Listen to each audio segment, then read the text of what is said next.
Well, good morning, good afternoon, good evening. Whatever it is, wherever you are. And welcome back to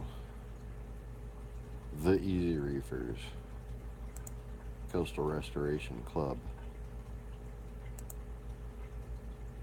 And the only independent online fish room that has been set up in real time, step by step, for your viewing pleasure, with the objective of one day opening up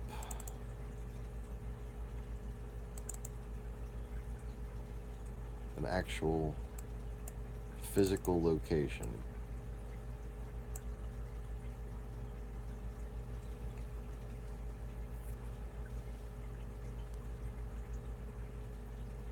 in which my research can continue.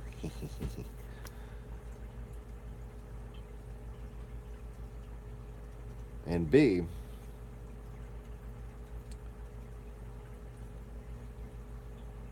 a place where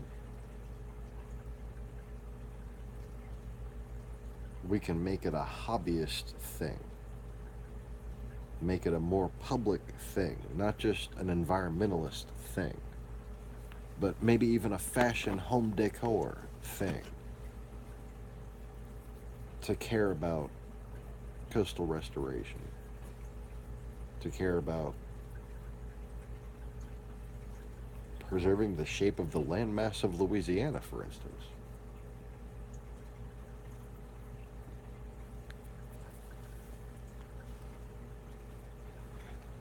But C, and shame on me for having needs too. C is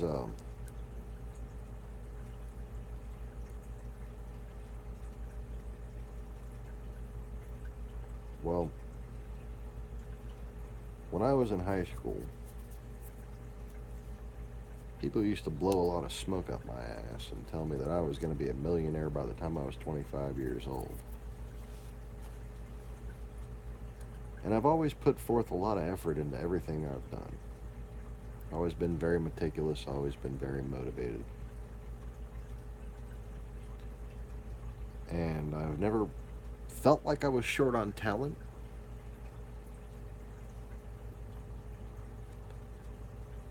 But between a messed up early years of my life and Katrina leaving me and half the people I know homeless, and one thing after another, being disabled,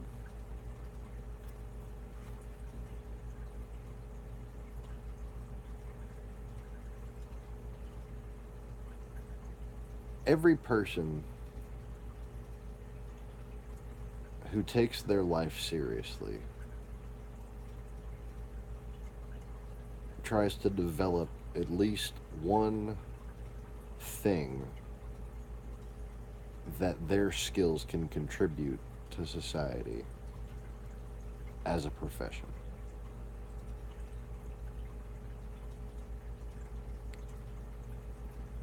This is mine.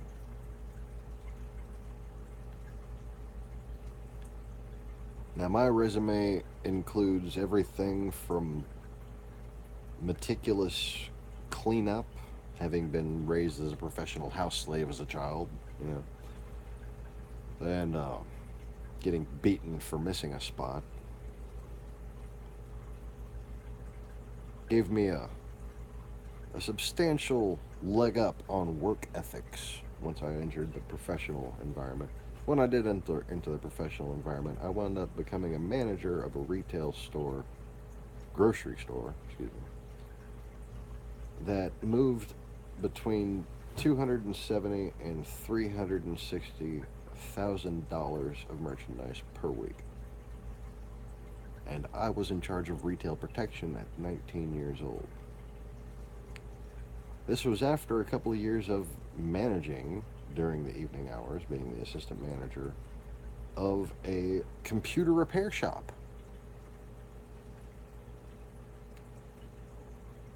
So at this point, when I was 20 years old, 20 years ago almost, yeah, well, give or take,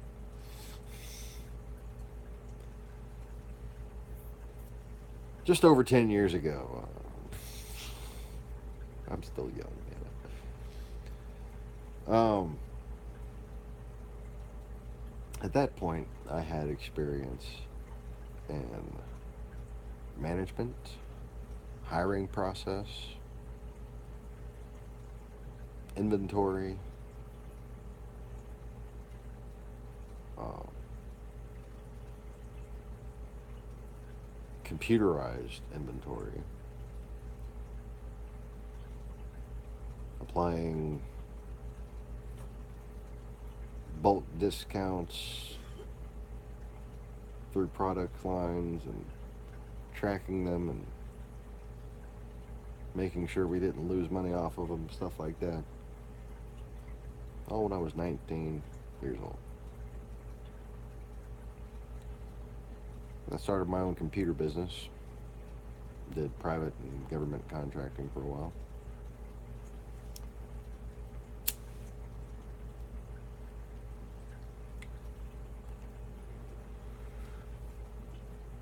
And for a little while, right after Katrina, I was actually making pretty good money fixing computers.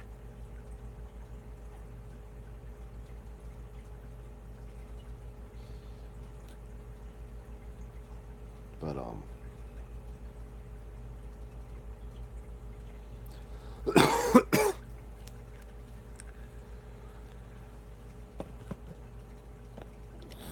some shit happened.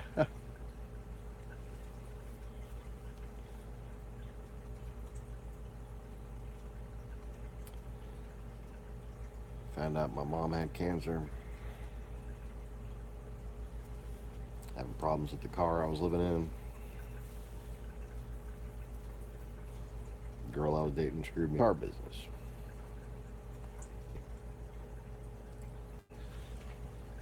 Starting as a service writer for Performance Subaru. After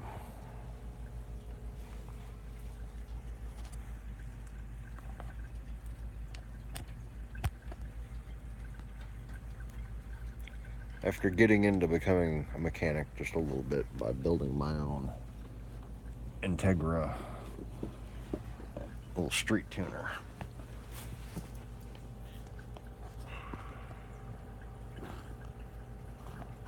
Oh, good. Right there on the mouse pad. Fuck's sake.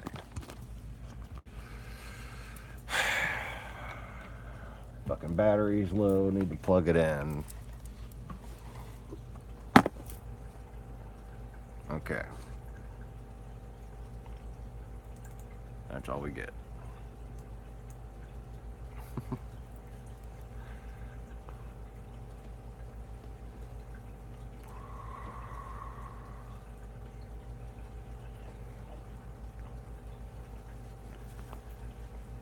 So during that little career change,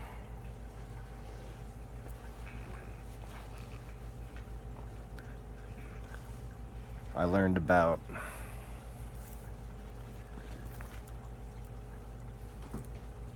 parts. I learned about writing up service and writing up parts orders.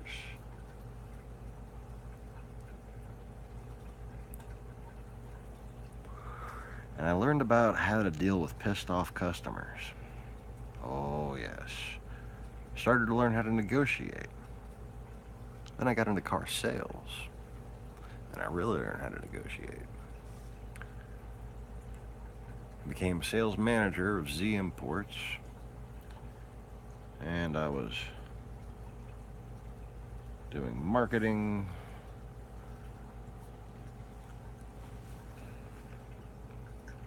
revamping all of their document record production keeping.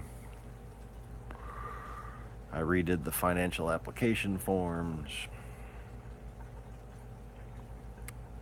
Had my first taste, actually my second taste really, of running a business. My first taste was when I was still a teenager helping run that computer shop. And you know, let me just say, being in the IT field, I know a lot that can save me a lot of money if I should decide to open my own business. But, yeah, clearly I've decided to. If I should happen to successfully get this thing off the ground here.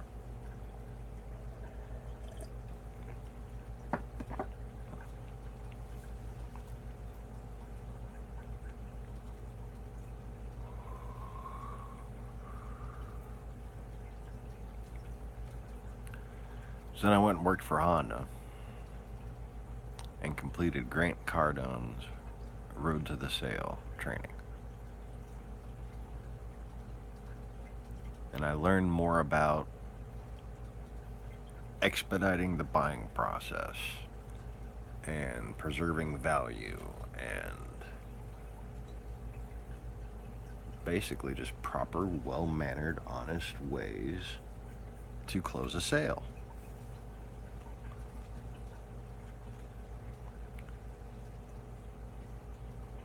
Now, in all this experience, I had a hobby. And I never really thought of that hobby as something I should go into business with.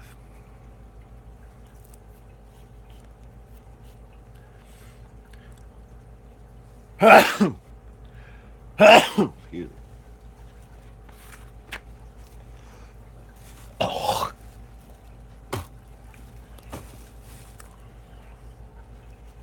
Now I have to blow my nose on a live stream.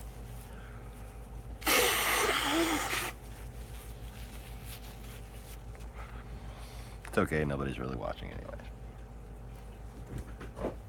And if you are, feel free to say hello, because it doesn't look like anybody's watching for me. Just me and my sad little story.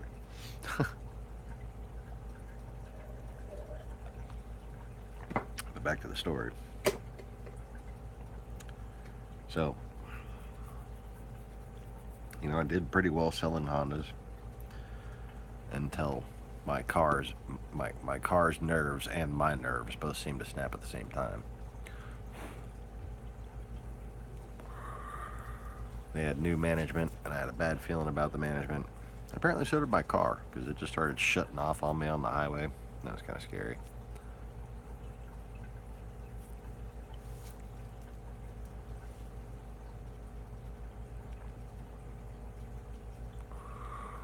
Well,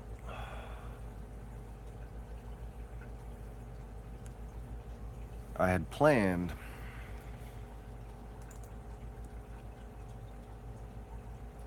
these buildings. And I was, at first, the idea was I would just design the buildings and try to find someone to basically hire me as a consultant to help them build the buildings. Not looking to make a killing by any means.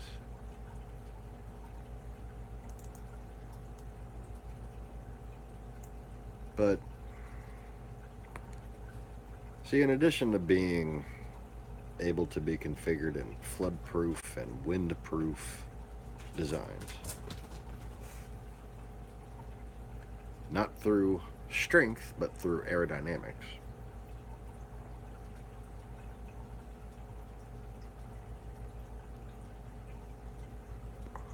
and clever composite ballistic projection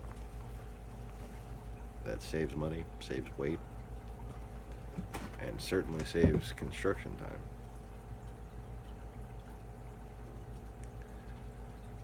Well, this facility also is somewhat self-cooling and makes a very good low-light greenhouse. With strong enough glass, it would make a good weatherproof greenhouse.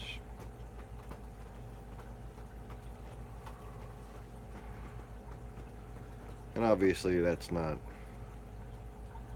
by any means a giveaway on the intricacies of the design, but it's not hard to set up a building with similar features. And people have done this on many levels. This is not an old, I mean, this is not a new technique.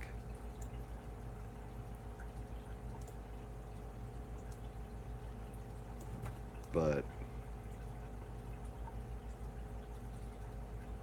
in this implementation, for the cost, it's very effective. And I had thought,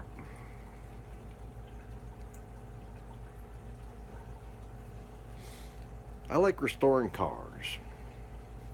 People need cars. If I was to make enough money restoring cars, I'd like to give away those cars to single mothers who are in need of a car. Because nobody needs a car like a single mother. Nobody.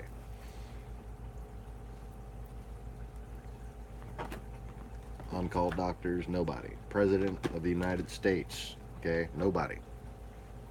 Motherfucker can walk. Single mother needs a car.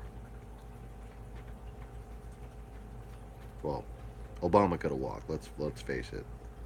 Um, the fucking doughboy, not so much.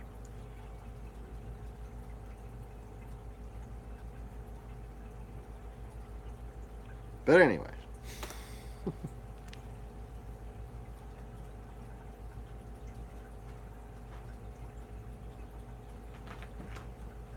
kittens.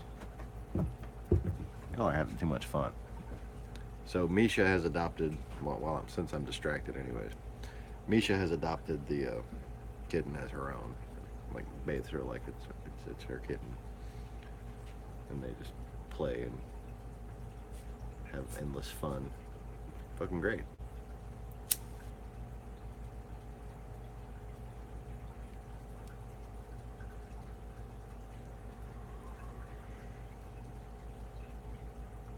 But anyways,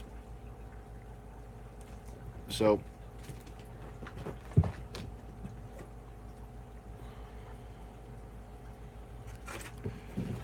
the idea was for me in my life, for me to really feel like my skills are being used. I don't just want to make money off of it. I want to pitch in, help out. I don't think life is worth living if you just live it for yourself. Okay?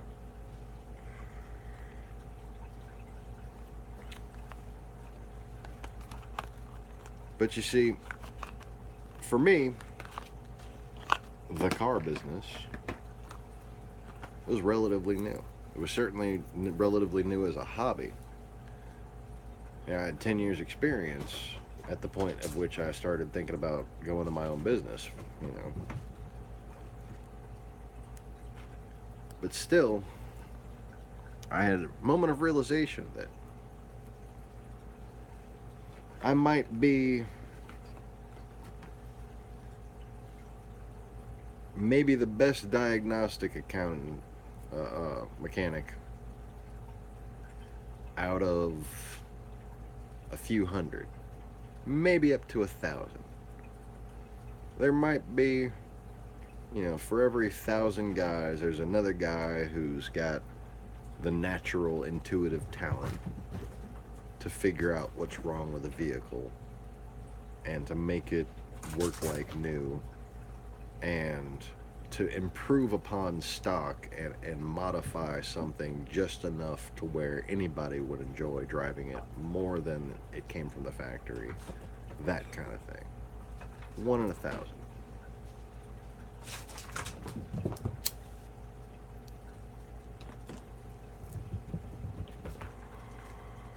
And when it comes to just years of experience, I'm like 1 in 20.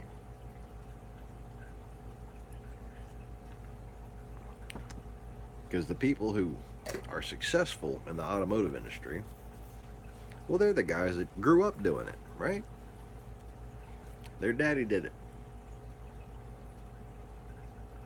Maybe their dad wasn't there, and their mom had them taking care of their car. Guys who were into cars from a young age. I was not one of those guys. I was into mechanics at an engineering level. I was into airplanes and boats and cars. I was just into things that worked. But I had only studied them from a distance. Never actually got my hands dirty. Never even really wanted to drive. It took me till I was 20 something years old, I think, to get my license. 20 years old, yeah.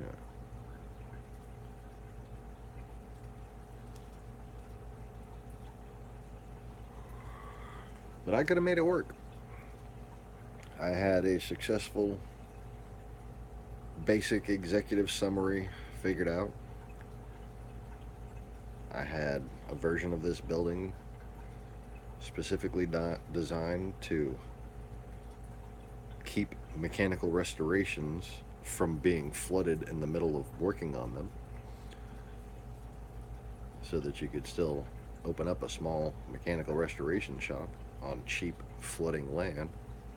Ah, see, that concept alone is where the money winds up working out for these kind of things. And I could have made it work, and I could have, with limited donations from the public and contributions from my profit, contributed through labor, mechanic labor, paid mechanic labor, could have had a successful charity. Could have made a small dent in a very big problem.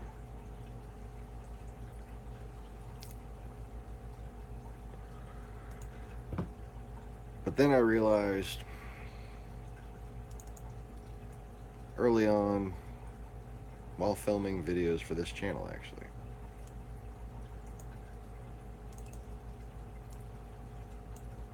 that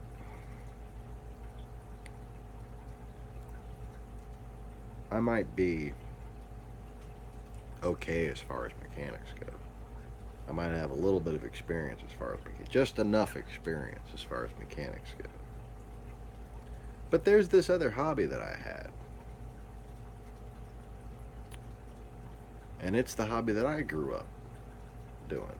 It's the hobby that my daddy got me into. Although I never called him daddy. My daughters call me daddy. But I call my dad dad. That's what you call dad in the 80s. It wasn't pop or nothing cultural. It was just dad. Everybody just called their dad dad. So dad built fish tanks.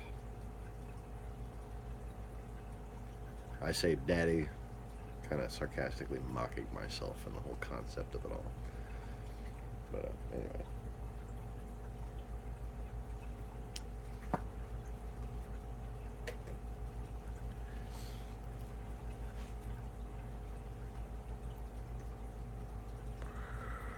See, when I was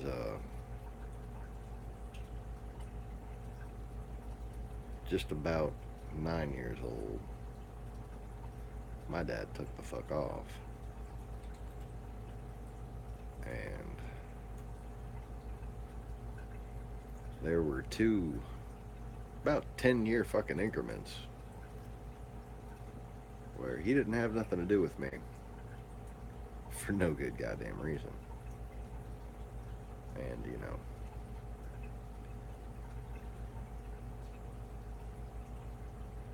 I'll just leave that at that. But the one thing that I was too interested in to ever let go of, to ever lose any interest in, to ever stop doing, no matter how broke I was, that was keeping saltwater aquariums.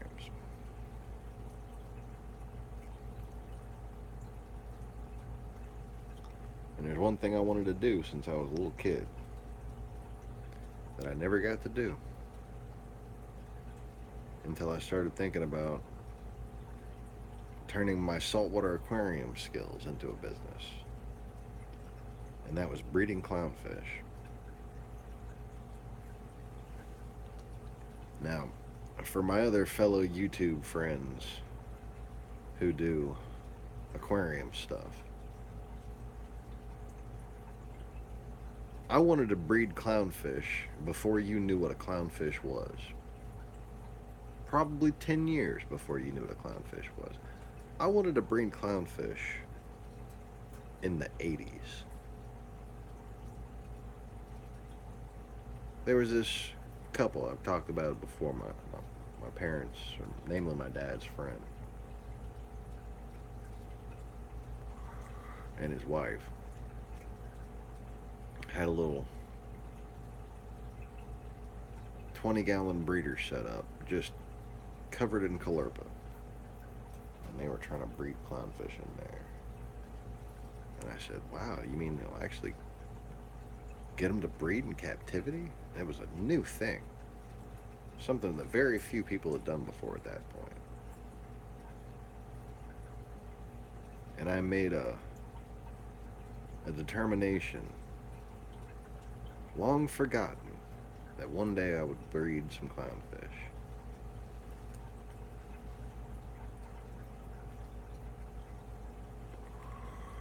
And I suppose, like a lot of things that I could have, shoulda, coulda, woulda, but didn't, as far as career choices went, it seemed too easy. It seemed too lazy. It seemed too selfish. It seemed like something that would happen on its own, more or less. I didn't really know how much work it actually took. It takes a lot of work to breed clownfish, especially true perculus. That's my thing. I don't like Ocellaris. I mean, they're nice. I don't have ill will towards Ocellaris or anything.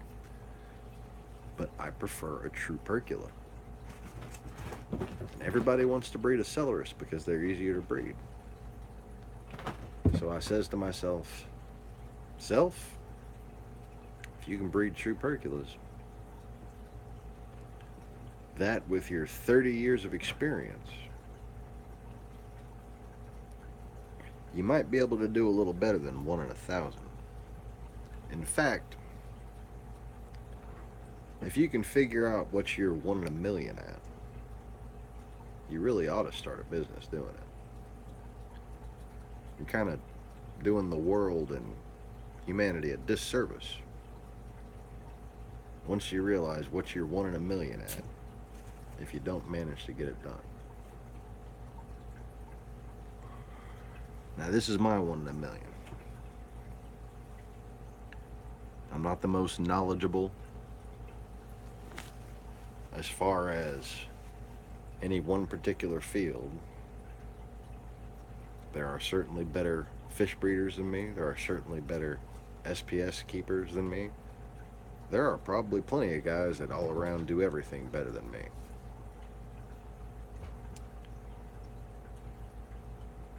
But not many.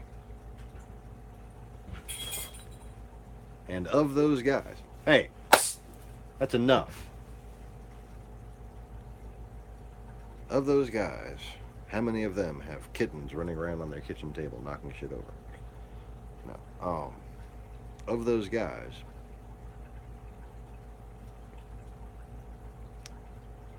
I happen to be one with marketing, inventory, business, sales, and IT experience.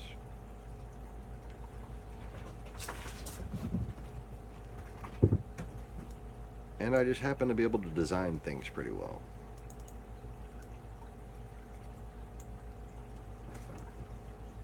Now, one of the difficulties that's been presented to me as far as the manufacture of tropical fish species is that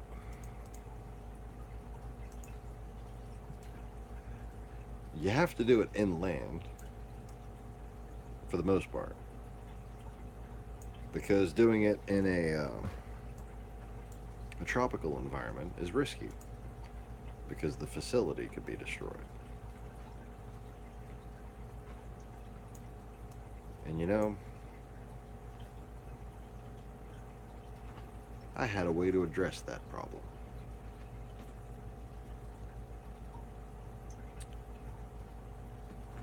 And that got me thinking. You know, hurricanes, storms, Katrina. Katrina has changed the way my state looks, has just eaten up vast swaths of land, marshes included.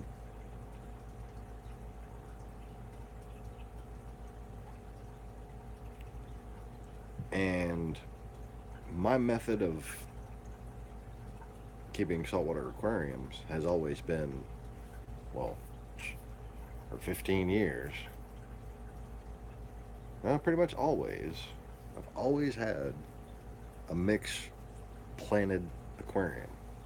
I've always had massive amounts of caulerpa. And the new thing on top of caulerpa that people do with their saltwater aquariums, which I have not done as of yet, but I have done all the necessary research to where I don't think it's something that I have to do beforehand. It's certainly not as difficult as, clownfish breeding, for instance. Mangrove trees. Now, mangrove trees can be looked at as a byproduct of aquaculture. Mangrove trees take the nitrates out of your water.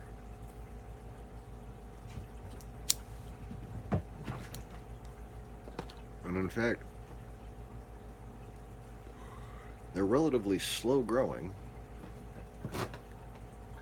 so nitrates proportionally and phosphates are something that they remove at a better ratio than some other plants, therefore making them a very wise choice as far as water recycling goes,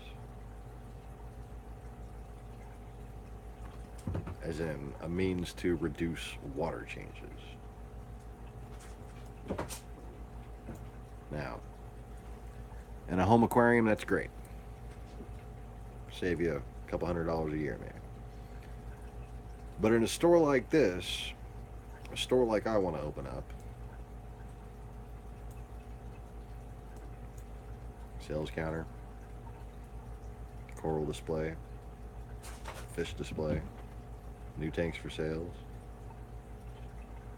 bulk dry goods, food and equipment.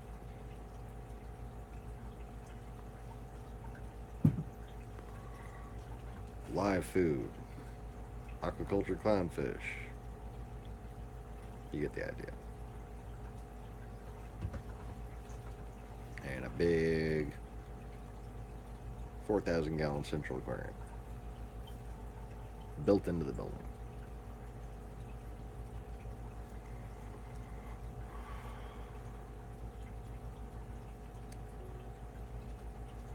Now, to maintain water quality on a system like that, I would need massive protein skimmers or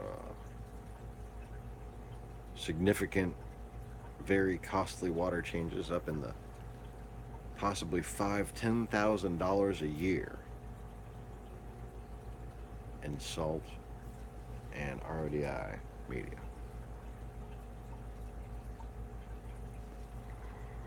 But if I have a way that I can conserve space, conserve electricity, and conserve salt water all in one move, all in one design,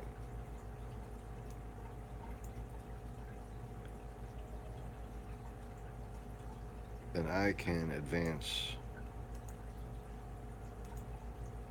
far beyond the expectations of most aquacultural facilities,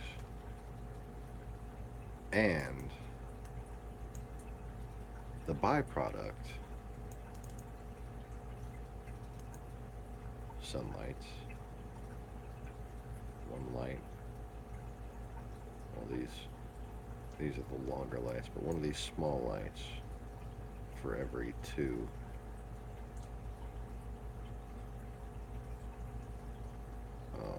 mangrove tubs, just about.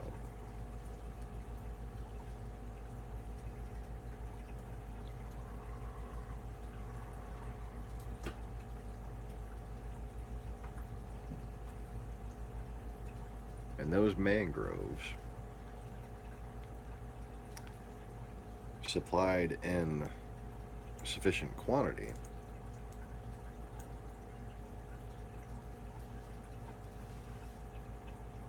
can be either donated to or contract sold or both, or I'm not sure what or how, but the mangroves can be used or should be used, are the best thing to use for coastal restoration.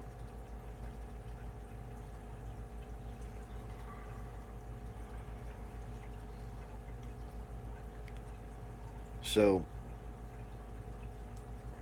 I won't be providing any single mothers with vehicles, but I'll be helping a lot of people make their quality of life quite a bit better, as long as they can afford a basic saltwater setup.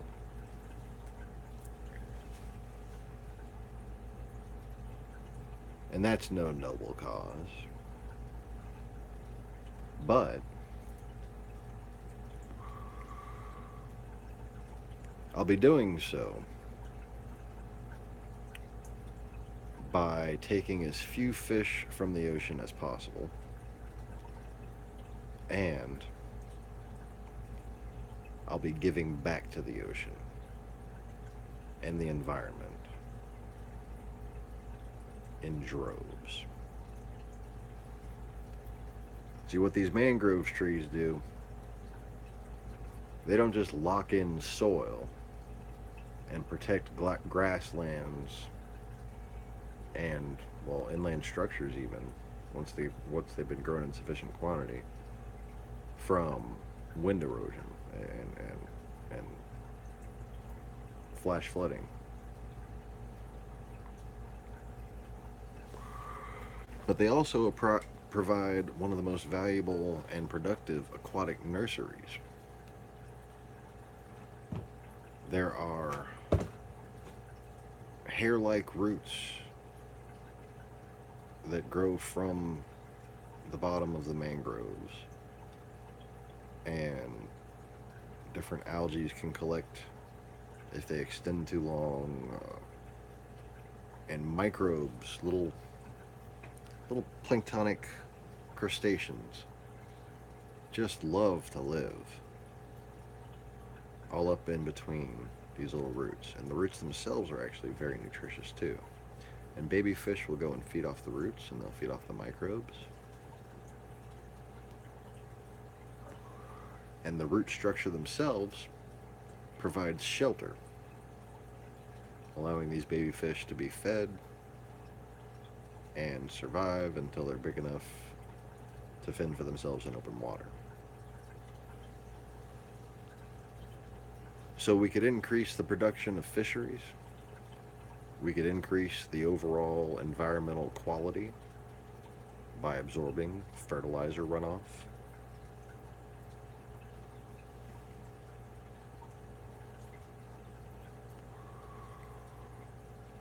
We could help feed the world. We could help the world not run out of food. You know, kind of a big thing. And we can keep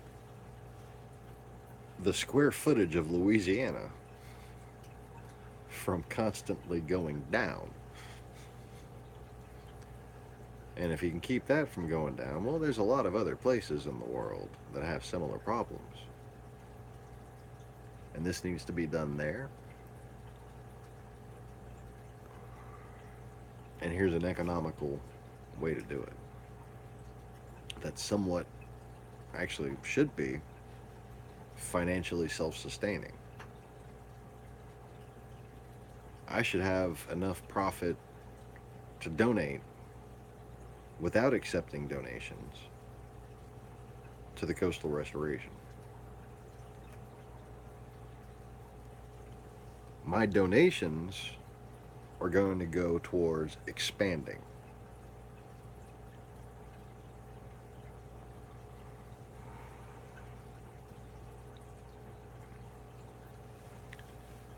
And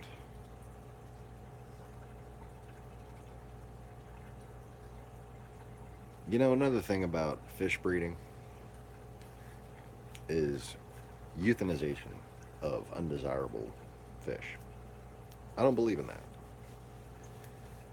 And I think mangrove grow out is the perfect way to avoid that. So if I have a fish that's deformed in some way, instead of just killing it, if it wants to live, I'm going to let it live. You know how I know if it wants to live? If it eats. If it's sitting there trying to eat, if it's chasing other, I mean, sitting there hobbling around, swimming gimpy, but still chasing around other fish, and I've seen it happen, where a gimp fish will actually, like, dominate smaller fish that are healthier than it. It wants to live. You shouldn't euthanize that. It wants to live. Let it live its little twitchy life. Who are you to judge? Well, if nobody wants to buy the gimpy fish, they can go live at the mangroves. And if there's enough of demand for mangroves, I can expand a facility that isn't used for profit, or I can expand a facility to grow food fish for donation. Because food is something you can donate. Or I could grow food fish for profit. It's all about how the legalistics work.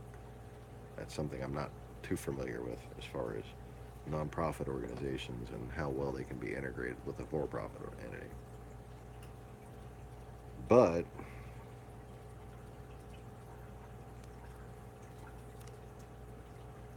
in this business plan, I have options. Everything is very well thought out. I've been working on it for like freaking years now. Years.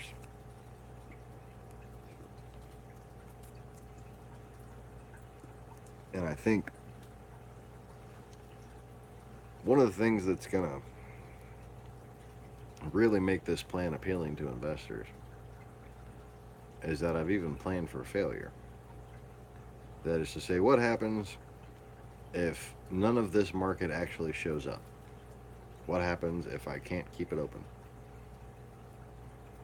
So I've planned in the business plan for how much is this building going to be worth as another business. And what comes to mind is it'd make a great restaurant. This is going to be your kitchen area back here, and this will be your restaurant area out here. Perfectly easily convertible. Now, I don't think that's very likely. I've got a hell of a plan for success, including lots of marketing and lots of sales avenues.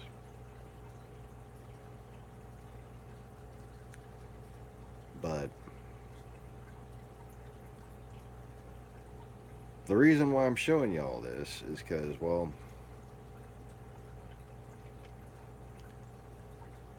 I kind of feel bad for not being able to make very many videos lately because I've been spending so much time typing and typing and typing and typing and typing.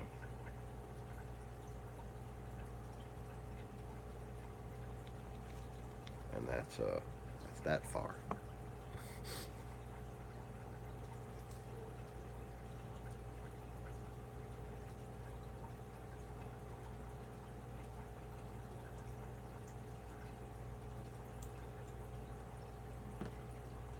This, oh man, bad kitty, you're silly.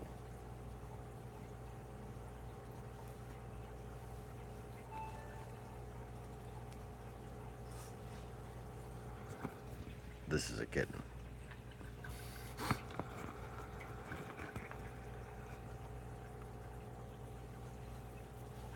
This is a superconductor. Okay, that's how efficient this business plan. No, ma'am. That's how efficient this business plan is.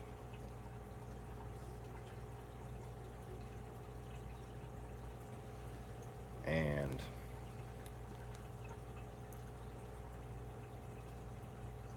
once I start getting this submitted to investors,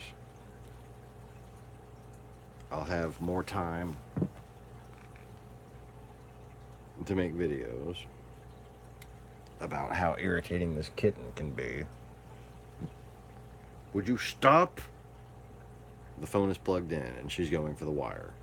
And it's just barely balanced here. And, oh, it's not going to take much if she gets to it. Stop. Bad kitty. Okay.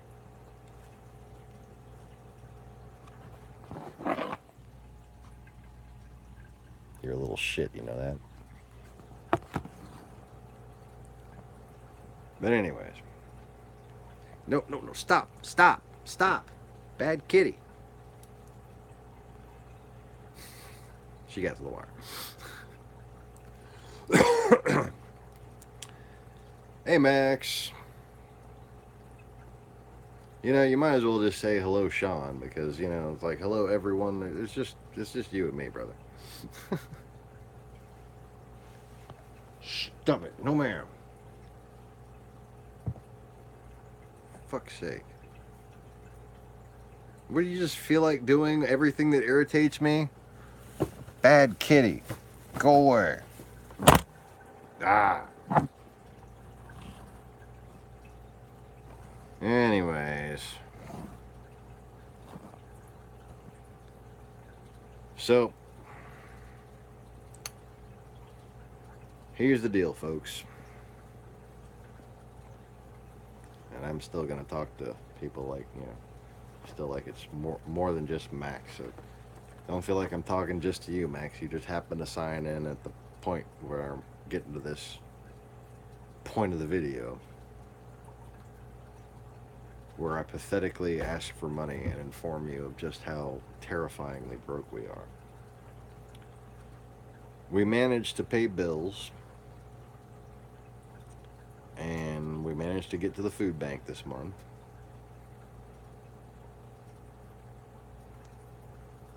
But the food bank pretty much feeds the kids, not me.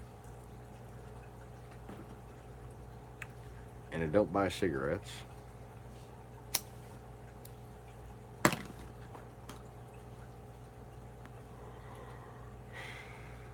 And it don't buy gas. And God forbid things like, oh, I needed to replace the toilet riser thing, the little flush controller mechanism. Had to fucking go spend $15 on that. because the damn toilet was just running like like like it just wasn't shutting off at all. It just kept on going and was going down the drain at the top, the little overflow drain, at an alarming rate. We were just pouring water out the drain. Just be like leaving a faucet on all the time.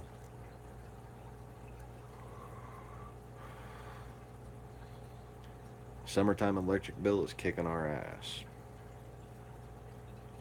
Thanks, Max.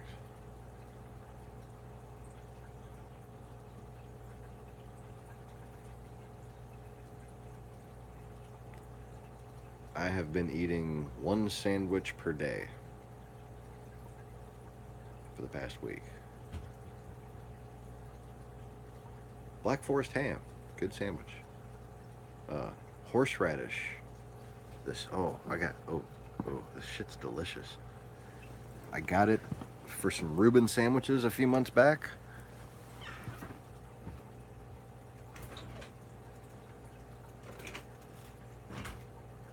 And nobody likes it but me. It's Wober.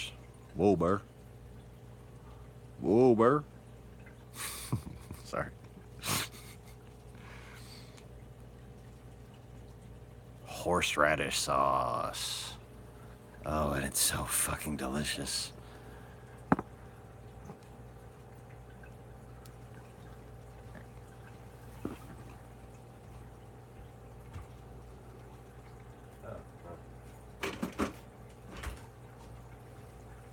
I was just thinking for a second there. Maybe I could cheat and have another sandwich. And then I look and we're out of bread, so thanks, Max. I'm gonna buy some more bread with the money he sent.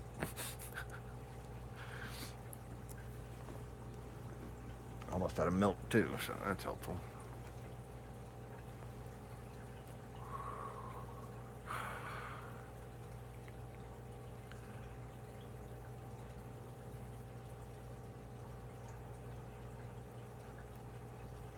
Right, I was just thinking it's a lot like wasabi earlier today. Uh, my kid made a sandwich for me, and apparently, like most people, like, you teach them something, and the more they do it, the better they get at it. Well, I teach this one something, and the more they do it, the just worse they do. And, I taught her how to make a sandwich many, many years ago. Many years ago, I taught her exactly how to make a perfect fucking sandwich. Taught her all the different methods of sandwiching.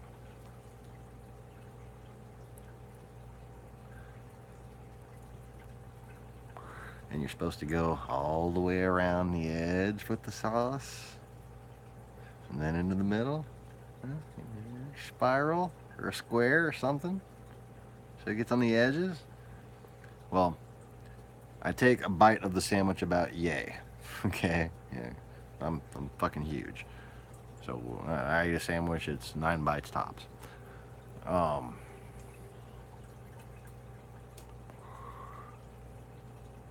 No sauce. No horseradish sauce whatsoever. Take another bite. No sauce. No horseradish sauce whatsoever. Take my third bite. All of the horseradish sauce in the universe was in that bite. Oh my god. It's like, oh, found the sauce. There it is, right there in that bite. But fucking globbed it all in one place on the bread. Had a couple more bites that were just killer. And then back to the other side of the sandwich, nothing. I had to turn it sideways and eat it like a hot dog. So had like even distribution for the last few bites, and that was good. Now I'm really fucking starting to drool. Oh my god, I'm hungry.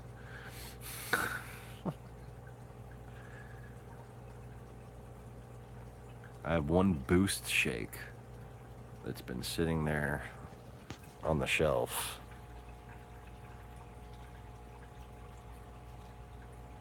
Because they're expensive and I can't afford another one. So it's like, I have to wait until I'm absolutely starving to resort to drinking that Boost shake. But yeah, check out the food bank crop. Got just canned stuff for days, like canned potatoes and all kinds of not very desirable stuff. Got some fruit packs. We got canned peaches. We got peanut butter. They don't give you loaves of bread, though. You gotta go buy your own bread. But, yeah, that's our little mini pantry deal.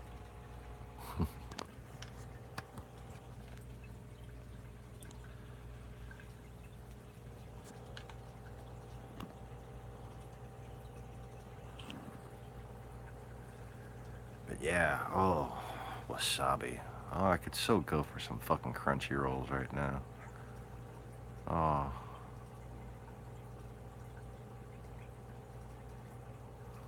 We were gonna have barbecue chicken tonight because Father's Day. And, I tell my wife I don't want her to fucking spend any money on me, and she goes and buys some damn chicken legs. But she hurt her foot. Her big toe is all messed up. What's funny about it is it's not on the side that she can't see.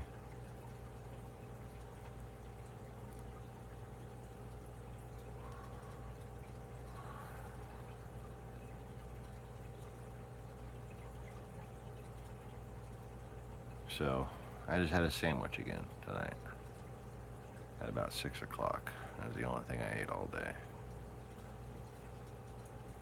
I've got some cookies, some generic cookies, but I'm pacing myself on those too because I don't want to run out. I find that when I'm thinking for long periods of time, when I'm typing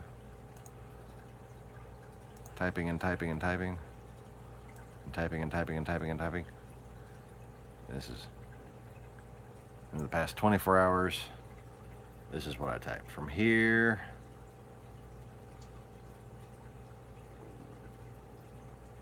to about here. Let's see, I got all the materials list for the construction. Yes. When I said detailed, I meant detailed.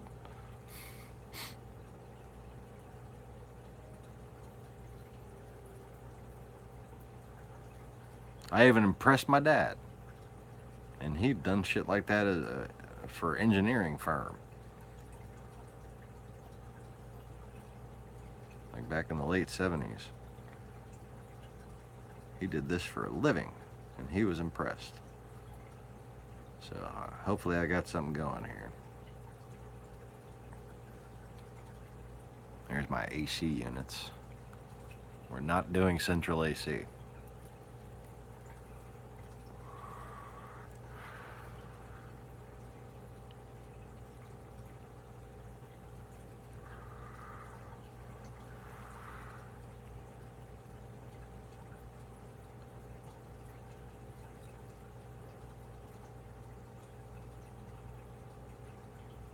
See, central AC, I would have to pay at least $5,000, okay? And if it broke, stuff would start dying. But look at the size of that right there, okay? 18,000 BTUs. That could damn near handle the whole building, okay?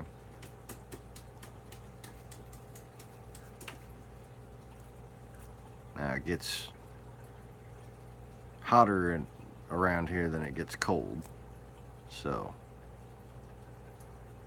you're gonna have some in-room AC units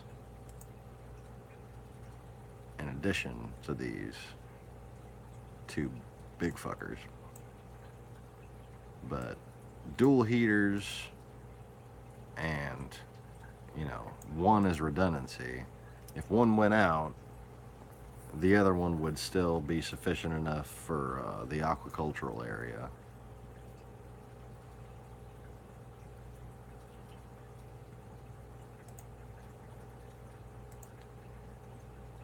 But I find that when I get into thought like that, um, and this is medical theory from my dad that I've agreed with most of my life because it seems to be true, that when you're in like a deep, deep thought mode, chocolate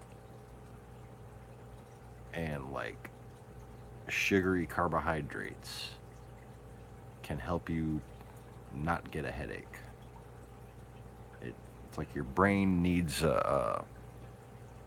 basically the fatty acids in order to keep the blood flowing at a proper level to all the different areas in your skull.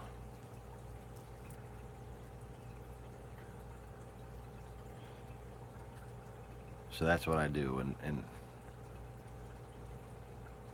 to hold myself over to my next sandwich, I'll eat a couple of cookies. Yeah, one pack of cookies has lasted me a week and cost $2. So I think I'm doing pretty fucking good.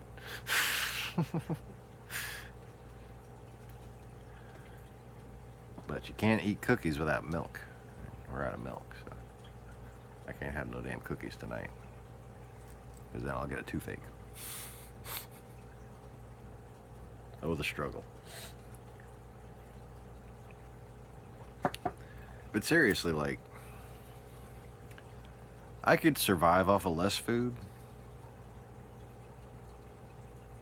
Skull-shaped chocolate.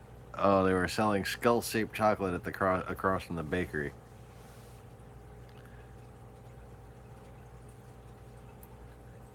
That's so sweet. But anyway, my problem with only eating like a fucking sandwich a day and a couple of cookies is I'm 6'3" and change, and I've got a very, very high metabolism. Like, I'm fucking skin and bones, like, I'm not zero body fat, but I'm pretty damn close.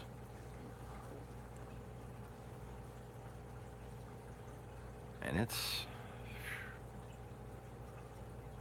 very unusual to see somebody of my size eat as little as I do. Wouldn't you say, Max? Like, I mean, fucking big guys usually eat a hell of a lot more.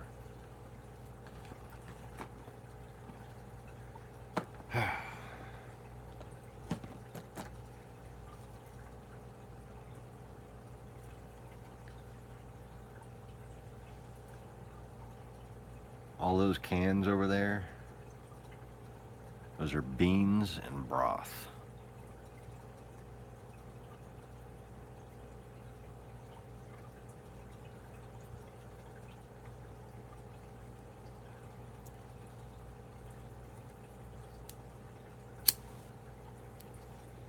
Yeah, 6 foot's still pretty tall.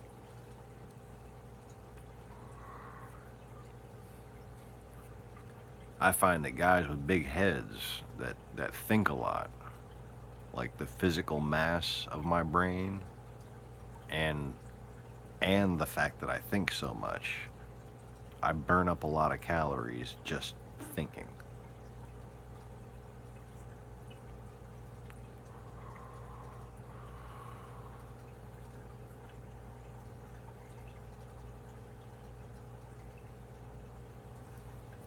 One thing I have started doing more is sleeping. Since, girls are home for summer and the wife can't work right now. Yeah, for anybody watching this who hasn't heard, my wife's stroke, or whatever it was, they weren't entirely sure what to diagnose that as just a panic attack or a stroke. But it has left her with an increasingly limited vision in her left eye. that is extremely disorienting and causes flashing and dizziness and headaches. And she's really not doing well. And I'm disabled, have been for quite some time, considered permanently disabled. My spine is broken in 3 places, and I have post traumatic stress disorder. And we currently have, what is it, $1,700 a month to work with. Now, my rent is $725. My electric bill is around $250. My insurance is around $200. Water bill's about $50. You see where this is going? Cell phone bill, $150. Cable bill for internet, it's like $187.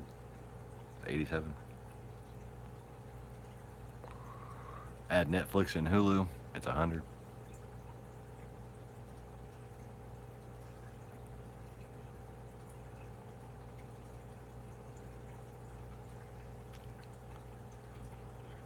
And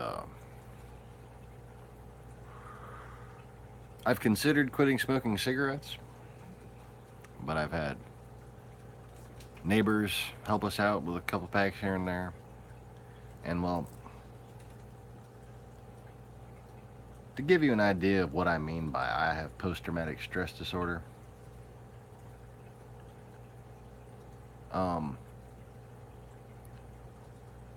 if I don't have cigarettes to smoke or something productive to do,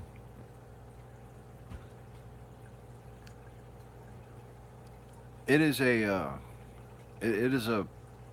more than significant likelihood that I will wind up on a street corner just looking for somebody to beat the shit out of. I have what you call significant martial arts experience, and well, let's just say that I know how to pick people out of the crowd.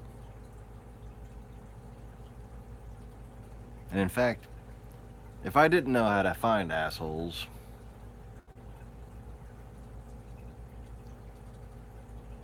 I have a talent for attracting them. Assholes always seem to find me. So what I'm trying to say is, cigarettes are cheaper than jail.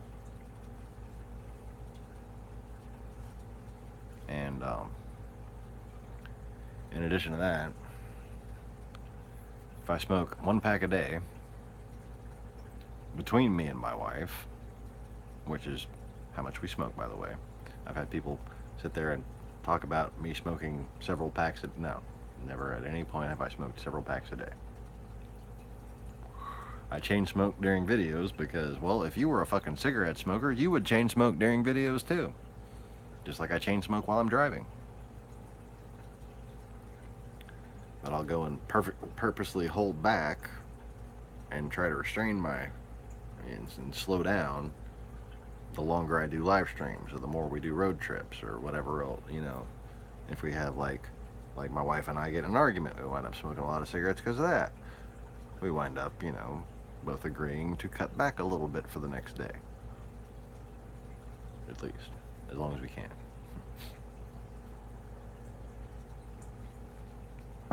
But $5 a day between two people is an appetite suppressant.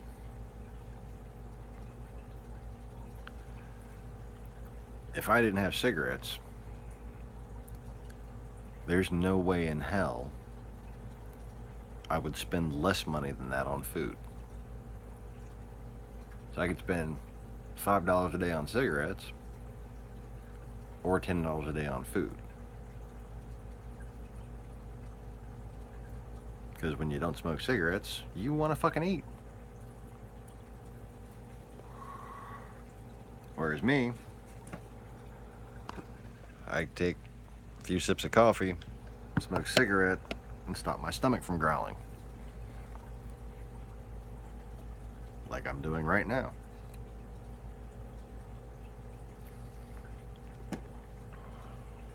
But sleeping more has been a big help. It's hard to keep working and keep staying awake without fuel. But I'll sit there and wait until I get hungry, and then instead of eating, I'll take a nap. And then I wake up, and I usually don't have an appetite when I wake up, so I got problems staved off for like 8 hours. 4 hour nap and 4 hours of not having an appetite. Good progress. Money saved.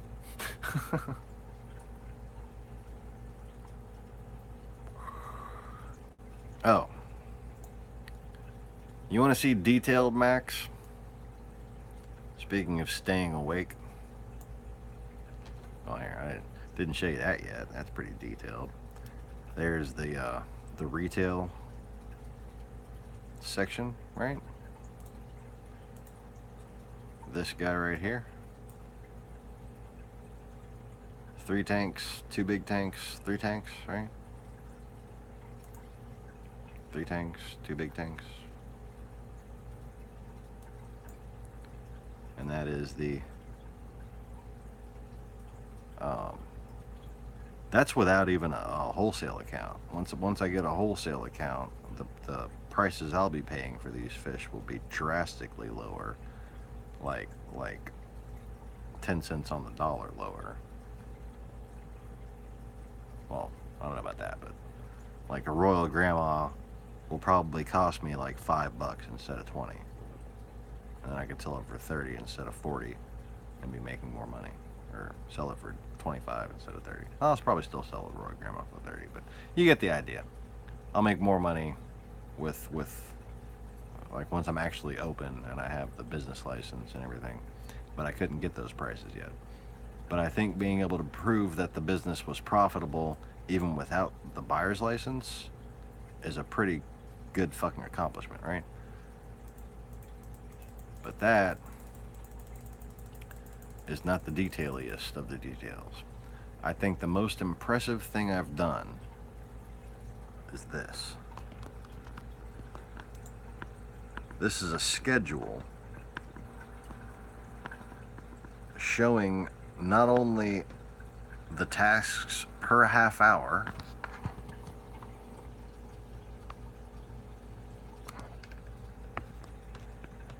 but it's a 24-hour schedule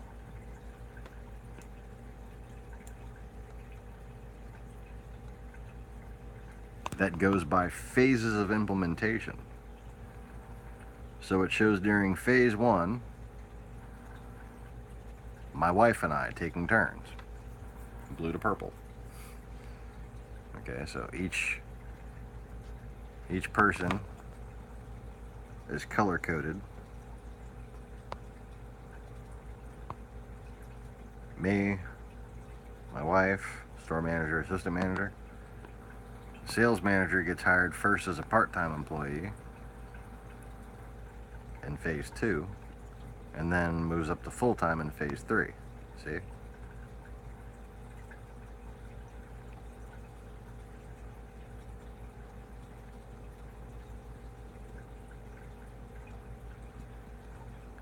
And then I have 2 other part-time employees added to that. One for store hours, and one doing online and wholesale.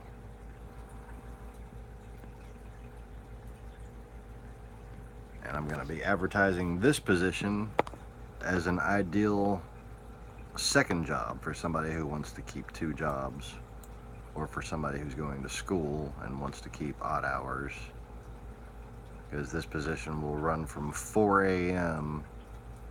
to 6:30 a.m.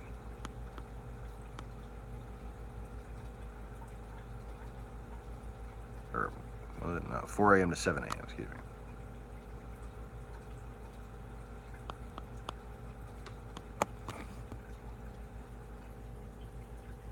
And see, basically what that does is gives me a little time for a nap. And they can feed the baby fish for me. Twice.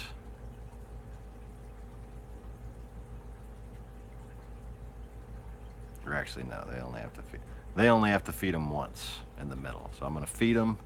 I'm gonna go to sleep. 2 hours later, they're gonna feed them. Then 2 hours later, I'll be back on. So that's my 4-hour nap. Longer if I'm not actually hatching anything. And then during the middle of the day, I'll have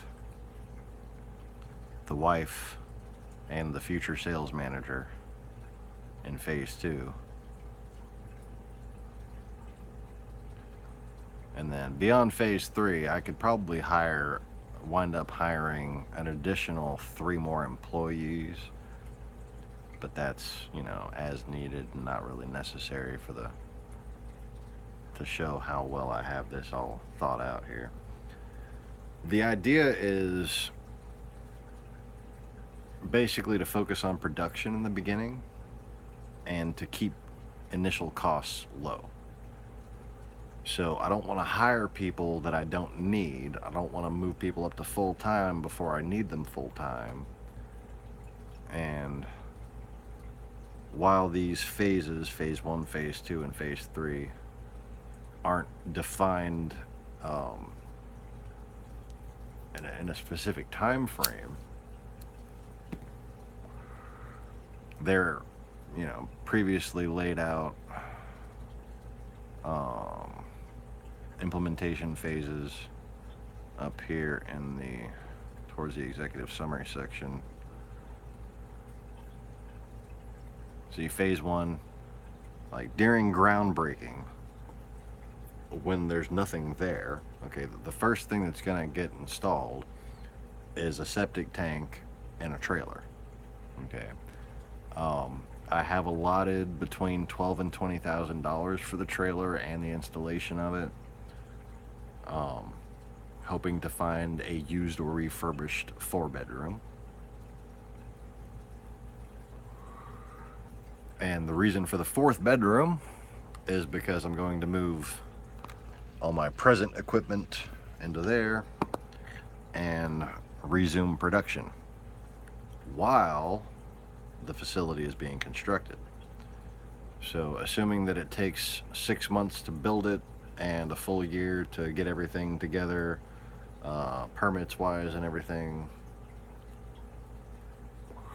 that'll give me 1 year to start producing clownfish. Now obviously Bubbles and Zoom, my true perculas, I can just start harvesting them at any time. They are always spawning. I can move them and they will spawn a week later. They're wonderful fish and they love me so much. They don't even like run from me when I move them. Well, they probably would now because they're in with 2 rose bubbles, and I know they're not gonna want to leave if I had to move them again. But they're very tame, very used to me fish, and they don't flinch at all when it comes to moving them. They just want to spawn all the time. So I'm gonna be able to produce up to 100 clownfish a week while the facility's being built. And Tatsuki and Yumachika have actually been progressing quite nicely, spending most of the time in the pot together. Yumachika has been seen several times doing his receptive male dance. So I could, within the first year, start production on at least 2 pairs.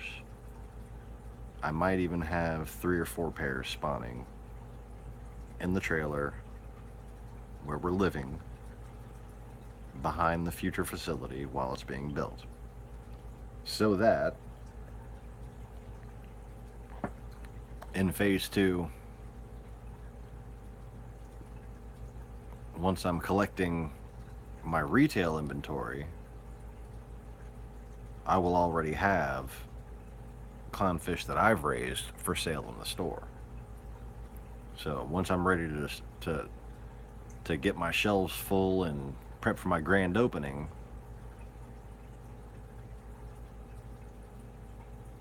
I will already be, full swing production.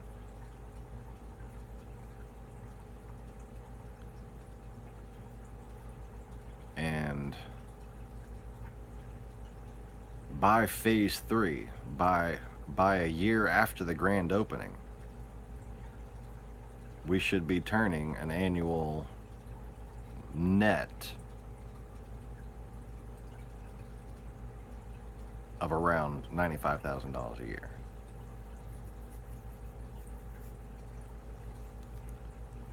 The net from just the local area, 76,000. The net from the surrounding areas is 137,000. And that's based on population and nationwide sales analysis. Percentage of the pet industry, percentage of the saltwater industry, how many homes have saltwater aquariums in them, that kind of thing.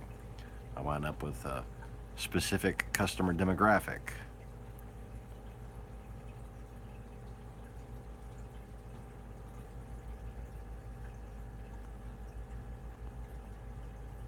Am I back? Okay.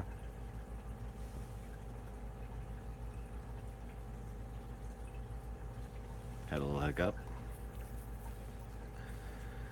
So actually, the United States population, the local population, has gone up, 3 or 4%.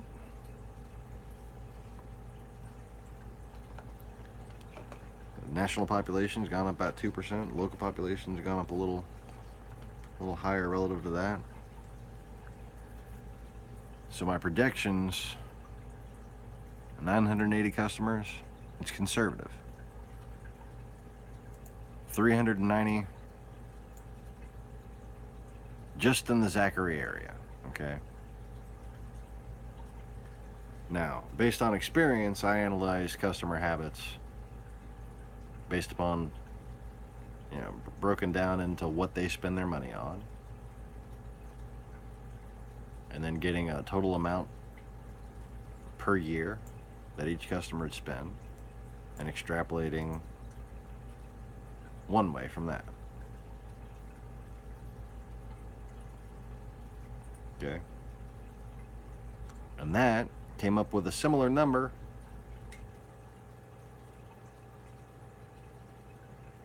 to the population-based projection that I just calculated based on percentages. So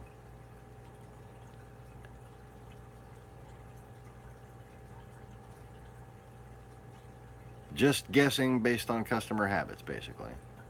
What I've seen from my 30 years experience, and hanging out at Rick's and helping him out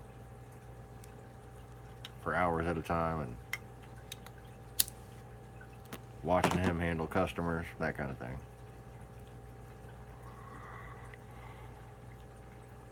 I come up with 62,000 to 429,000 a year. But if I analyze it just based on, and I think I need to copy and or cut and paste.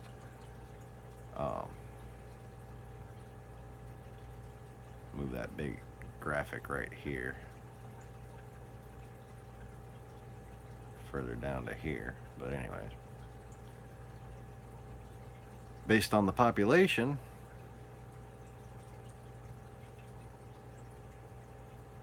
if you get down to Zachary, okay, so that's how much is spent in the pet industry every year.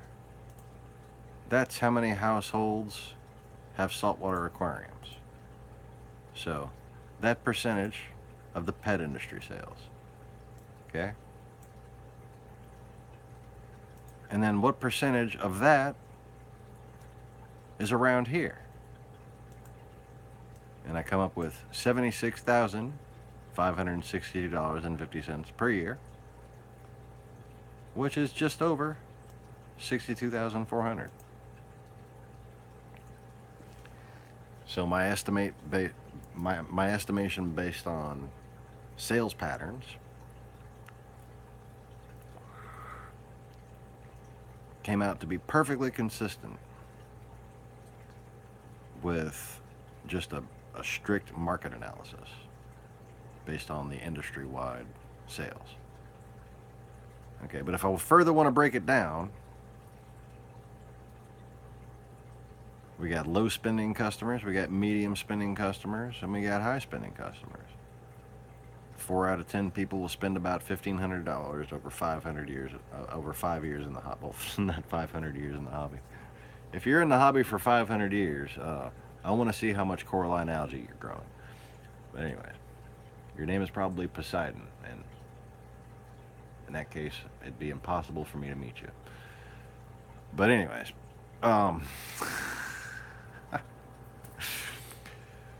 500 years in the hobby. No, okay. 4 out of 10 hobbyists, on average, will spend about $1,500 total over a 5-year period in the hobby. Okay? And that's people like you're going to be, Max. Owning your little nano tank, not spending a lot of money to set it up, not spending a lot of money to maintain it, but, you know, enjoying the hobby. $1,500, 5 years. And then, you know, you move, you get a kid, you get bored of it, something like that. Now, based on the total customer count extrapolated from the population of the Zachary and surrounding areas, total of 980 potential customers. If 4 out of 10 of them spend $1,500 over 5 years and then get out of the hobby, over 10 years, that's going to be another group of people that are in for 5 years. Over 10 years, that's going to be 392 out of the 980 people.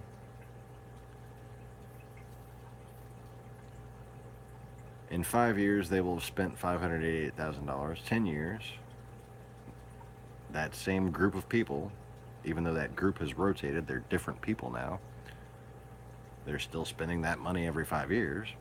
In 10 years, $1.176 million. 4 out of 10 will spend only $500 and will get out of the hobby after 2 or 3 years. Just have a tank crash, have something go wrong, the shoe doesn't fit, you know, just for different reasons, they don't stay in the hobby long. But there's still a lot of those people, and they're still spending $500. So that's a total of $196,000 in each rotation, times 10 years, $646,000.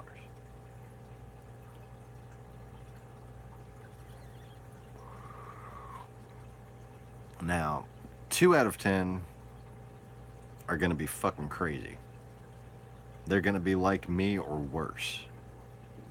A lot of them are going to be like me and worse and have a lot more money than me.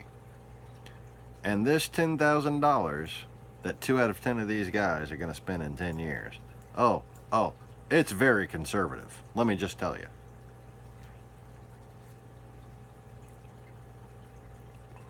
Some of these guys are going to spend $1,000 a month.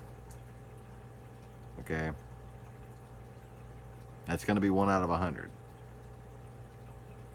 But conservatively, 2 out of 10 will be enthusiasts who spend at least 10 years of the hobby and who spend $10,000 every 10 years. That's $1,000 a year at least. Okay? And in 10 years, they will have spent almost $2 million.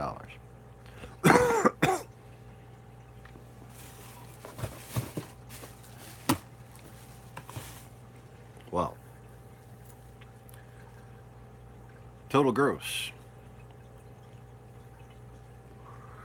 per 10 years, and this is in-store sales only, $3.782 million.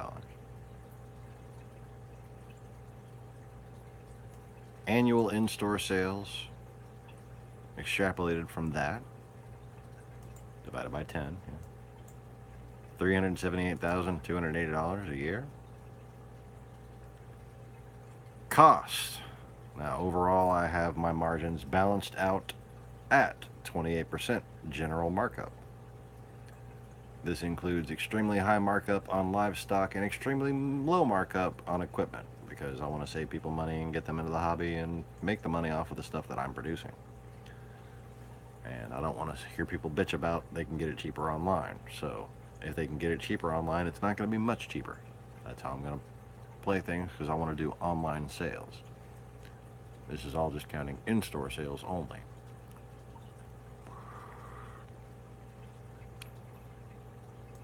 So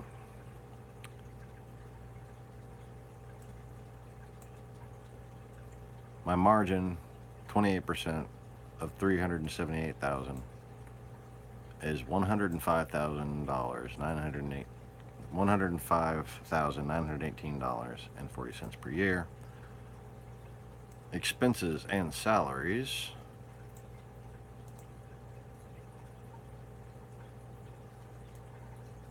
brings it down to $36,000, minus commission, because I'll be paying 4% commission for salespeople. Online sales will be 4% to whoever posts them. The program I'll be using will take care of all that. Which, by the way, it's a lot of Dutch apps I'll be using, Max.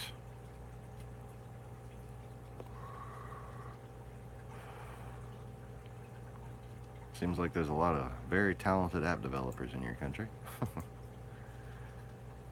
But, so that app one of those apps will track my commission for my online salespeople.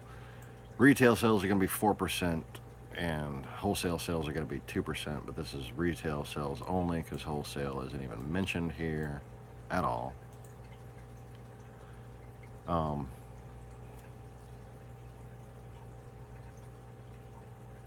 Yeah, in fact, you should like go and get a job with these with one of these companies, and that way I can get you a work visa to come work for me, to be like my app integration specialist, to help me work with all my Dutch apps. Or maybe I could just get you to be my Dutch interpreter. But anyway, that'd be too cool. I just like, in real life, I'd probably just pay you to sit in the corner and play guitar all day.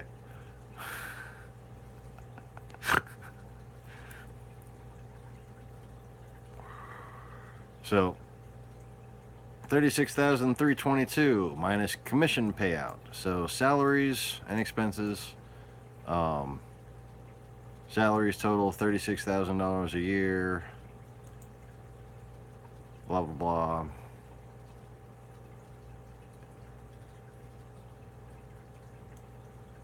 Wind up with $29,191 a year, plus services, which is collected hourly, and basically there is no cost. All the materials are purchased by the customer, so that's a straight profit conduit right there.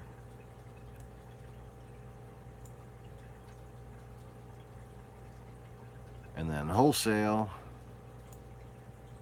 is basically just a pure estimation based on capacity. Capacity, both physical capacity and the people and the marketing. Kind of an extrapolation of all that. So based on forwards and backwards projection, we wind up with an annual profit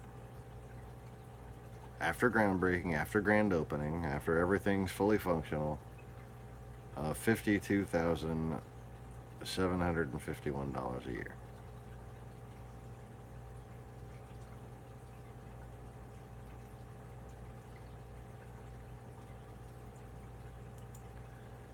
Now, again,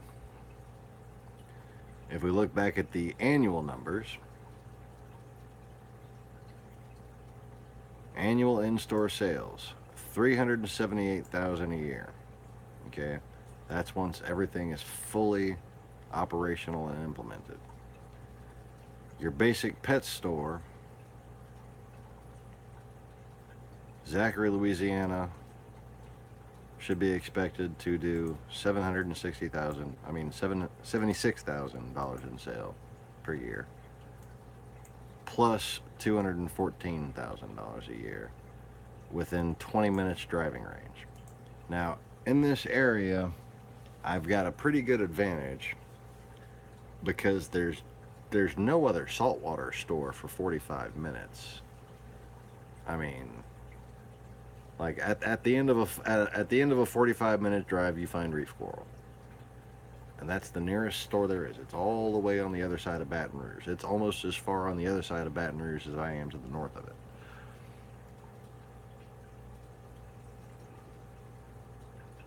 So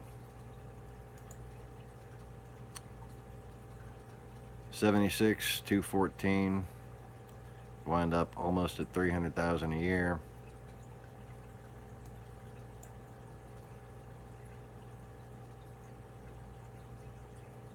The numbers pretty much line up, especially when you consider that this population is actually low. Because my US population numbers are low, my extrapolation of the Zachary population is low, and I think I'm going to do better than 20 minutes driving distance. I think when people hear that not only is it's a whole new interesting looking pyramid shaped reef store, they're going to come flocking to it if they're interested in saltwater reef stuff. But once they hear that I grow my own fish, everybody's going to come want to get one of the freaking fish I grow. Yeah, fish grown in Louisiana, you know? Locally bred.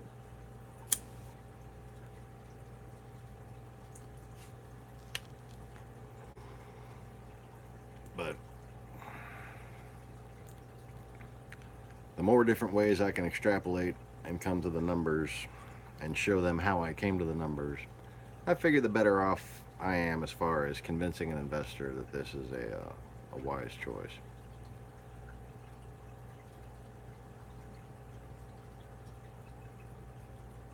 Now this right here, this is capacity.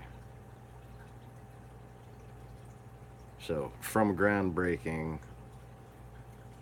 to grand opening,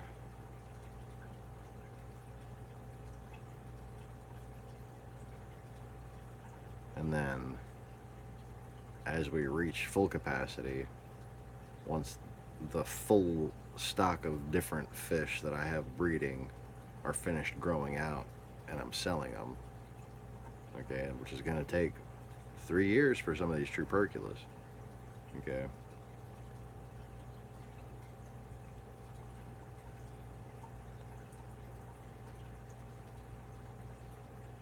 That's just the revenue projections based on production of the different clownfish buy-ins, not necessarily one pair of clownfish each. But clownfish A, that's the clownfish that I have spawning right now. That's the clownfish that I'm gonna get as soon as I have the trailer, and I expect them to be spawning by the time I have grand opening, okay? And that's the clownfish that I'm gonna buy after the grand opening, or once the store's open. Not grand opening, but when these fish here, clownfish B, have babies that are about a year old, that's when I'll have the grand opening. When I have a nice diversification of stock and all the retail shelves are full. But the idea is to limit costs, limit manpower, limit expenses altogether until that's ready to happen. And this is the physical products we're going to be making at the shop there. Anyway,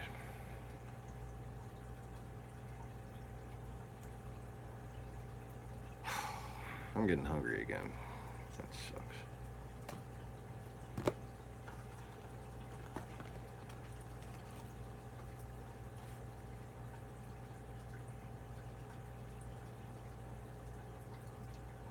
But we're going to be breeding more than clownfish, that's for sure. I don't know how many different species, but I'm going to try for at least an ongoing production of 5 different species in addition to clownfish. More than likely going to be a couple that have been produced in captivity already, because I don't want to make things too difficult for myself.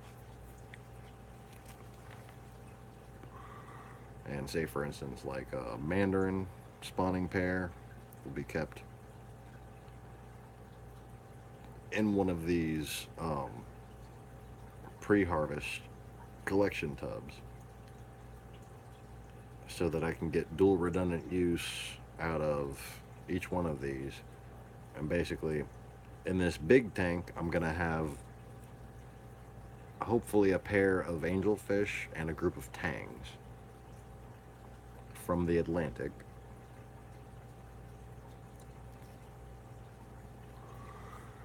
And their eggs are going to be sort of pre-collected there in order to be sieved. They're an automatic little plumbed system I have going from there that, of course, you won't get to see until it's built. And even then, might be a while. But we are going to be having basically 24-hour live streams once this store opens up. There's going to be somebody online answering questions and hanging out with y'all all the time. But we are completely reliant on donations to survive until then. Because fucking $1,700 a month does not feed 2 children, even with the food bank help. We still haven't gotten food stamps. No, like, additional help has come in at all. Still waiting on Medicaid reimbursement. Spent $1,000 taking my wife to the doctor, trying to fucking figure out what's wrong with her, and they can't even figure out what the hell to do about it or anything. They barely even know. Like, there's just kind of a theory of what's wrong with her, you know? And they really just have no idea what to do about it. Spent $1,000 taking her to the doctor, and they still haven't paid us back for it yet. We're supposed to be getting paid back. I guess, you know, we shouldn't be counting on that. I guess that's money spent, right? But, you know, they say you're going to get paid back. So now you're like, oh, okay, I'd like to have that money because I'm starving and broke. So now I'm expecting it. Now I'm like stomping my feet like a spoiled brat. Give me my money. Me. That's like our best hope for actually having enough money to sustain us for a couple more months.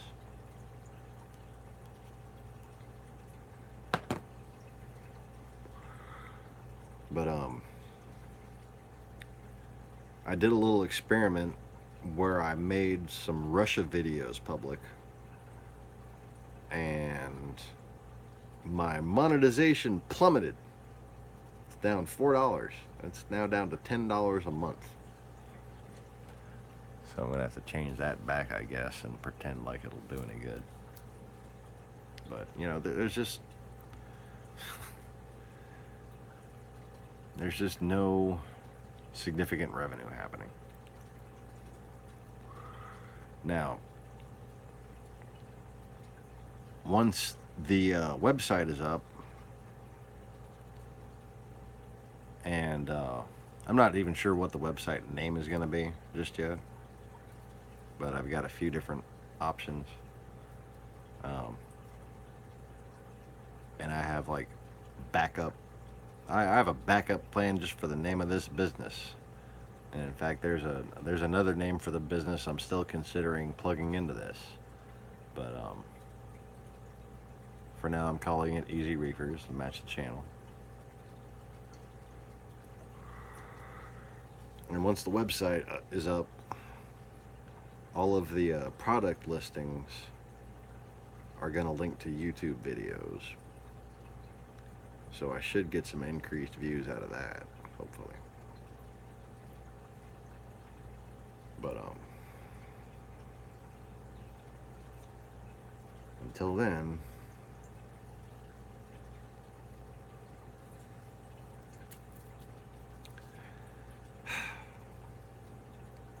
it's basically whatever y'all can send to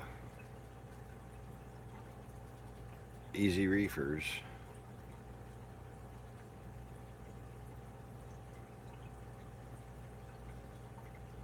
via PayPal,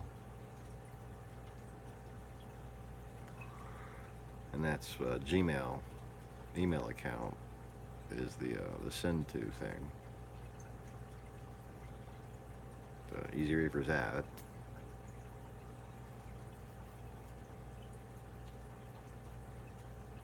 And that will transfer it to my actual PayPal account kind of thing. And then we can go buy groceries and cigarettes. But like I said, this seems to be economical to me because it keeps me from having to eat. If I didn't have cigarettes to smoke, suppressing my appetite, I would certainly be spending more than one pack a day worth on food between me and my wife and I. But between me, my wife and I, we smoke one pack of cigarettes a day.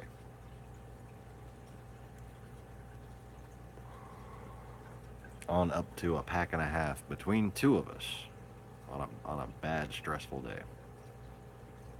But, you know,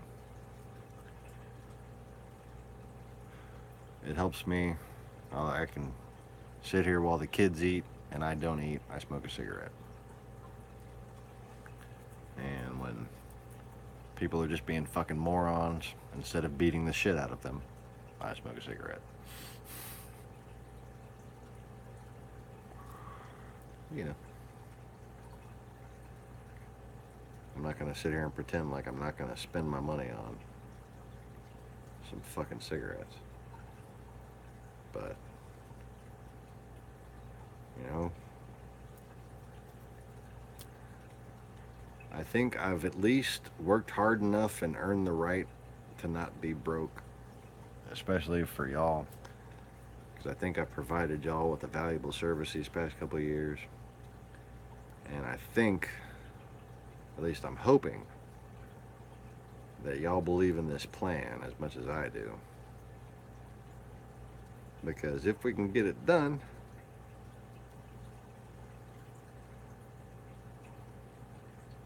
I sure won't be asking for donations anymore. Not for me.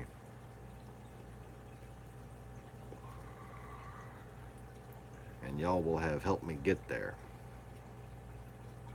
And that will not be forgotten.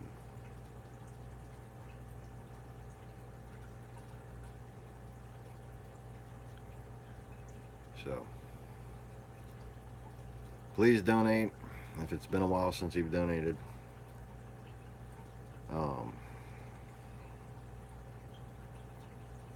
Because we're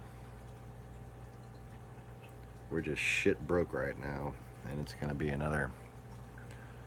Well, it's going to be until the 3rd of next month before I get any more money. So whatever y'all send me is going to be all we have.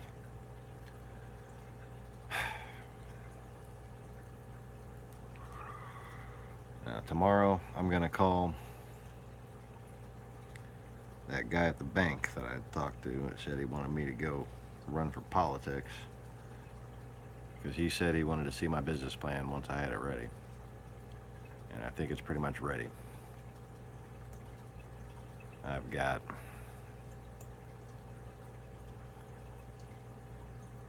additional uncalculatable revenue,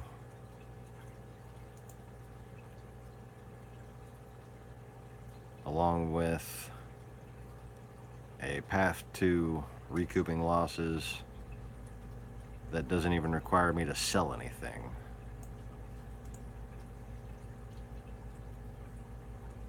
But that also proves that, based on my sales projection, he would make more money, or he or she, prospective investor, would make more money if I kept the business open than if they just sold it as a real estate development.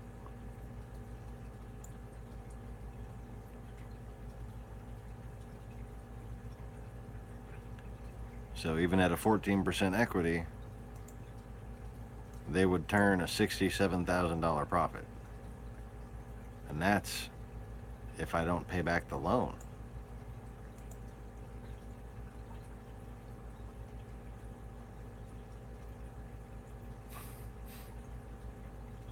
So if I really fuck up, they wind up with 14% of about 480 grand. We got a couple different lot options that are nice and cheap, easily flooding properties that I know just what to do with.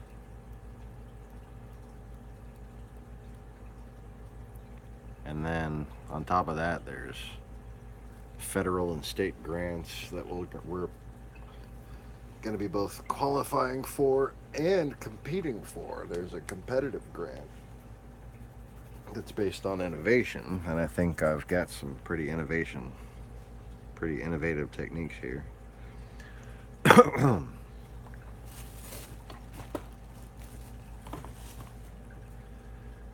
But anyways,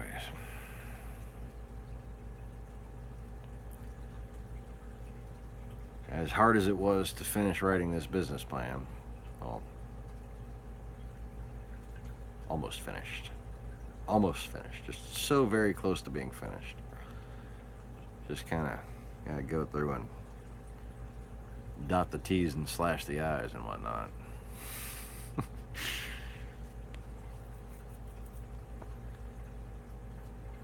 Until then, our fucking bills are killing us.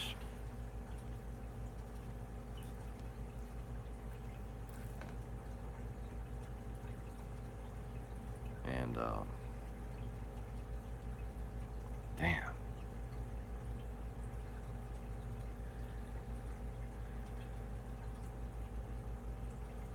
Y'all know I don't like asking for money. But I'm trying to save the world here. I already failed to use YouTube.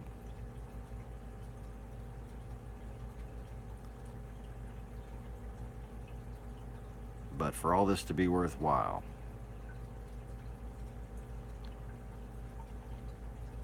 consider donations to help keep us afloat, an investment in the future. Because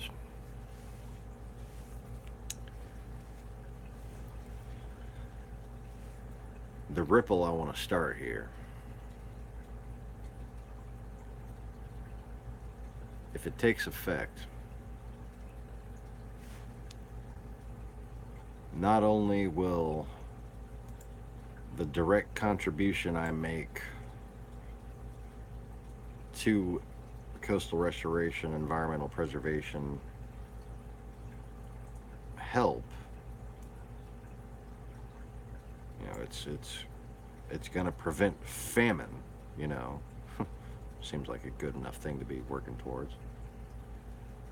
But if it catches on, if more people in more areas realize, A, aquariums are cool, okay, they're awesome, and B, that just by keeping one, you can actually help save the world,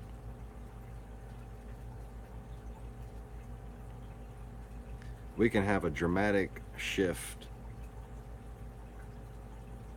in the way we live our lives, in the way we treat each other, in the way people think and respond to things.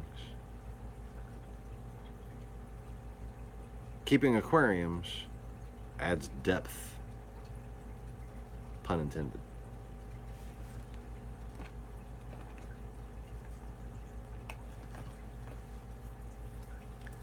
And if we can get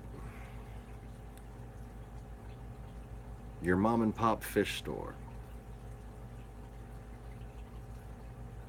to rebuild into a franchise of this model, or to redesign and make their own version, to have a greenhouse out behind their existing fish store, growing mangroves to help expand their coastlines, to help protect their coastlines, and to preserve and enhance fisheries that keep us all fed.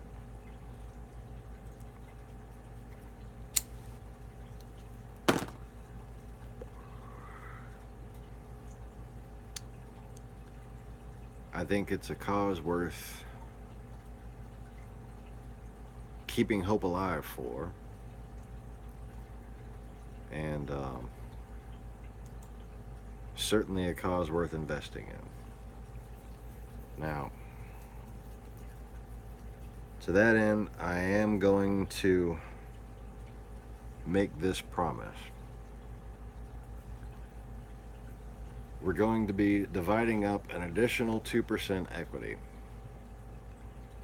once a stock value is determined.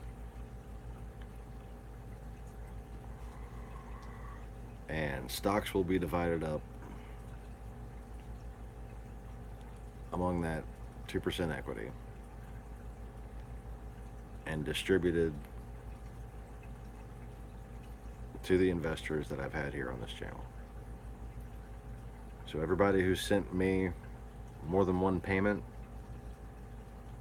and there's like 4 or 5 of you guys, we really appreciate it.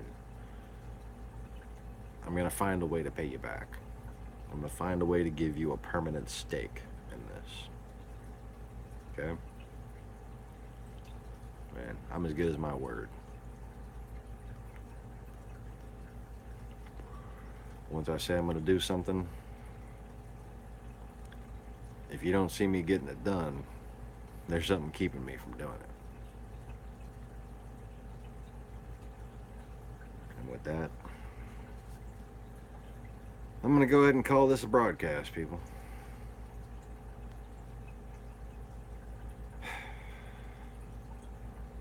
Thanks for watching.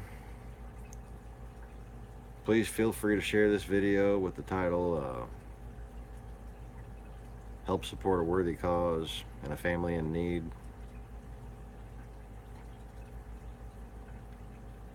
And feel free to code out. Don't just type the PayPal address.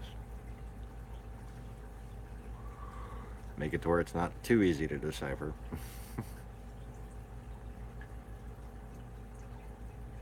Because, you know, shit happened. But thanks for watching. Thanks for hanging out, Max. And any of the fathers out there, Neville, Joey, happy Father's Day. Hope you all have a wonderful week. And I hope it doesn't take me too long to find time to make another broadcast here on hopefully some more entertaining subjects. Oh, hey, Mr. Conway. Yeah, thanks for hanging out,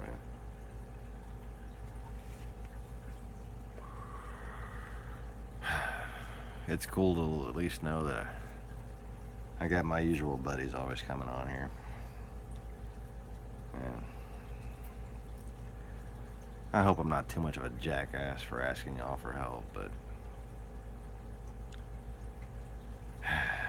That's all I got. So thanks again, y'all. Peace out.